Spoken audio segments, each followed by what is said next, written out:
फरमाते हैं कि मैं ना मजदूर लेने गया। बगदाद के चौक में मजदूर बैठे होते थे, तो मेरी उन मजदूरों में से ना एक नौजवान बच्चे पे नजर पड़ी। बड़ा कमजोर सा वजूद था, लेकिन चेहरे पर इबादत का निशान था। माथा बताता था कि नमाज का बड़ा ख्याल रखता है। मैं उसके करीब गया।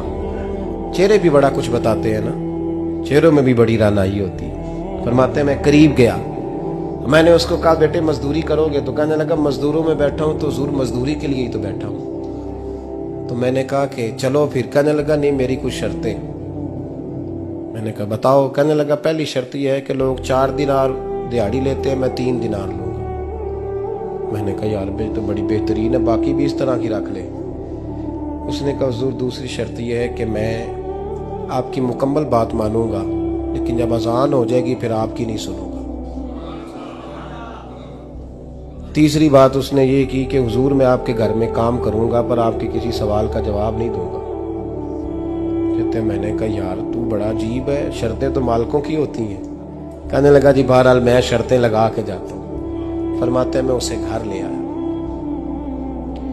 काम मैंने उसको बताया, तो जो काम मजदूर सारे दिन में करता है ना, उसने 2 घंटे में ही कर दिया। हमारे मजदूर सिगरेट पीने में भी तो आधा घंटा लगाते हैं।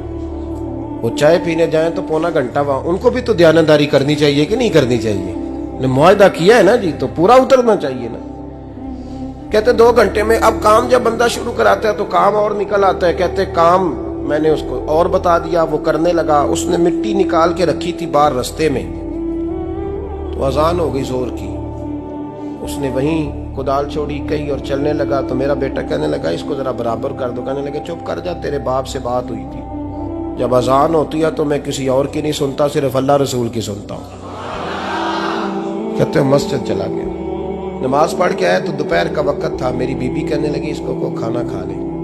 कहते हमने कहा खाना खा लो, तो कहने लगा मैंने रोजा रखा हुआ, रमजान भी नहीं था, नफली रोजा रखा हुआ। फरमाते हैं शाम हुई, मैंने 3 दिनार दिए। तो मैंने कहा तेरा नाम क्या है? कहने लगा मैंने आपसे कहा था मैं किसी सवाल का जवाब नहीं दूंगा। तो वो चला गया। अगले दिन मैं फिर लेने गया उसे, काम कुछ और निकल आए। तो लोगों ने बताया वो सिर्फ हफ्ते वाले दिन आता है। मैंने कहा क्यों? कहने लगे जी वो कहता है मेरा हफ्ते का खर्चा 3 दिनार है, जब 3 दिनार कमा लेता हूं तो बाकी सारा टाइम अल्लाह रसूल की जिक्र में गुजार दिया करता हूं। फरमाते हैं जी अगले हफ्ते मैं फिर लेने गया।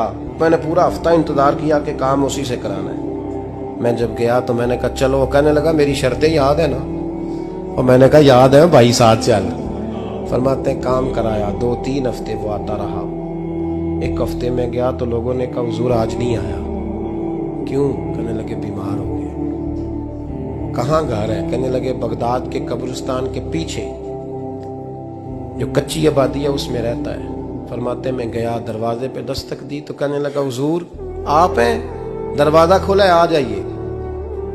फरमाते हैं मैं अंदर गया तो मैंने कहा तुम्हें कैसे पता चला मैं आया हूँ? कहने लगा हुजूर अल्लाह वाले हो, आप नहीं आना था, वरना अमीर तो गरीबों का पता लेने कोई नहीं आते। कहते मैं करीब गया तो कहने लगा मैं आपका इंतजार कर रहा था, तेज बुखार है, तप रहा। जेब से कुछ पैसे निकाले। कहने लगा ये पैसे रख लें। एक अंगूठी निकाली।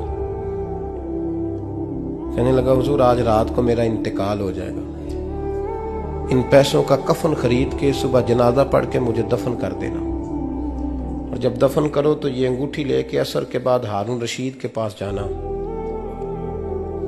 आप उसे कहना मैंने मिलना है, पर वो आपको टाइम नहीं देगा। आप उसको आवाज दीजिएगा कि तेरी एक अमानत है मेरे पास। फिर वो आपसे मिलेगा तो अंगूठी दे दें, फिर आप मेरी तरफ से फारिग हैं। हजरत फरमाने लगे तेरा नाम? और कहने लगा हुजूर वक्त थोड़ा है, आज रात मैंने जाना है, बड़ी लंबी माफी मांगनी है रब करीम से, अगर मुनासिब समझे तो मुझे अपने रब से तन्हाई कर दे। फरमाते हैं मैं आ गया, पर उसकी बातों ने मुझे सारी रात सोने नहीं दिया। फरमाते हैं सुबह बड़ी मुश्किल से सूरज निकला, मैं गया दरवाजे पे हाथ रखा तो दरवाजा खुला हुआ था। अंदर दाखिल हुआ तो खुशबुएं मेरा इस्तकबाल कर रही थी। जब चेहरे से कपड़ा हटाया तो उसका तो इंतकाल हो चुका। इंतकाल हो चुका है, ऐसे है जैसे किसी का दीदार करके सोया।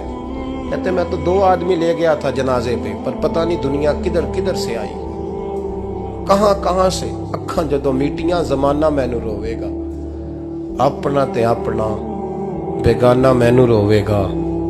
फरमाते हैं मैं तो 2 बंदे ले गया था, पर पता नहीं मखलूक कहां से आई। जनाजा पड़ा, दफन किया। हारून रशीद के पास में असर के बाद गया, मैंने बुलाना चाहा पर बादशाह था, मेरी तरफ देखा ही नहीं।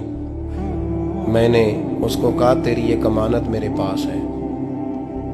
फरमाते हैं वो मुझे कोने पे ले गया, क्या बात है, कमरे में बुलाया, मैंने अंगूठी दी। हारून रशीद तो चीखे मारने लगा, कहने लगा अंगूठी वाला कहाँ है? मैंने कहा वो तो इंतकाल कर गया। कहने लगा मुझे कब्र पे ले चल। कहते मैं कब्र पे लाया तो वो लेट गया, तड़प के रोने लगा। मैंने कहा मेरा कलेजा फट जाएगा, ना उसने कुछ बताया ना तूने बताया, ये कौन था? तो हारून रशीद कहने लगा ये मेरा बेटा था। मैंने कहा तेरा बेटा और मजदूर? कहने लगा हुजूर ये हजरत दाऊद ताई के पास बैठा करता था, उनका मुरीद था, मुझे रोज कहता था अब्बा तूने बड़ी दुनिया इकट्ठी कर ली है, मरते वक्त तुझसे टांगे समेटी नहीं जाएंगी, इतना हिसाब नहीं तू दे सकेगा। मैं इसको समझा देता, इसकी अम्मा समझा देती। ये रोज हमें कहता छोड़ दो, आ जाओ अल्लाह रसूल की बारगाह में झुक जाएं।